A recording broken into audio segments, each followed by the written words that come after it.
Hello to everybody. This video is a continuation of my previous video, Punctuation 1.0. Let us have a quick recap on the marks that we learned in the video that was posted earlier. Question mark, exclamatory mark, comma, colon and semicolon. If you want, you can watch the video once again using the language art link that is given in the description box. And the following are for today's session. Dash. I've used a mark next to the word. Yes, it is longer than a hyphen, and you can use this to pause in thought or in any sentence structure. Example: I cannot write without dashes. I sprinkle them like salt and pepper in my prose. So, I cannot write without dashes. There I need a pause, so I used dash. Remember, dashes can be used to separate phrases or clauses, not to separate words like hyphen does. And yes, many times the dash is used to replace a comma. Yes. Look at the example, the second example where I used comma.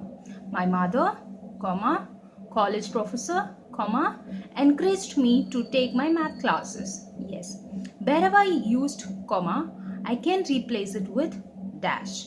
My mother, dash, pause, which means a college professor, again a pause, so I used dash, encouraged me to take my math classes.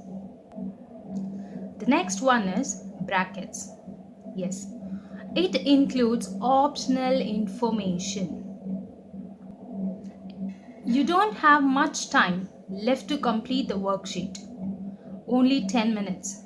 So, only 10 minutes is optional information. I can either say it or I don't want it. So, if I want to say it, I can put it in brackets. The next example, she, Martha, is a great friend of ours. I can include the name of Martha or not. It's my wish, and if I want to include it, I can put it in the brackets. On the other hand, you can use brackets to introduce an abbreviation or explain a term.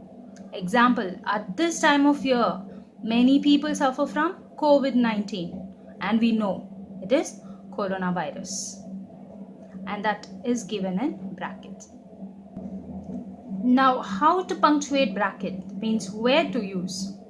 Remember the most important point, brackets do not end a sentence. Always place full stops outside closing brackets.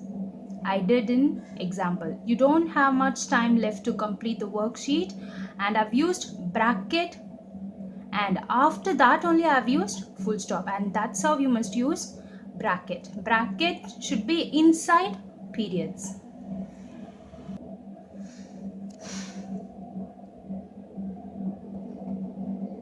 The next example, I need to visit shop. The additional info is, do I really? The additional info, I have it in my mind, but that is actually a question, and so I've used question mark for the additional info in my mind. But since it is a question, I must use question mark. And where did I use it? Inside the bracket, because that info ended inside the bracket. So use question marks and exclamatory marks inside brackets. And after closing the bracket, of course I must end with periods, and I did it there. So remember, brackets do not end a sentence. That's the end of this objective of punctuation. We will meet with a new one soon. Thank you. Stay home, stay safe.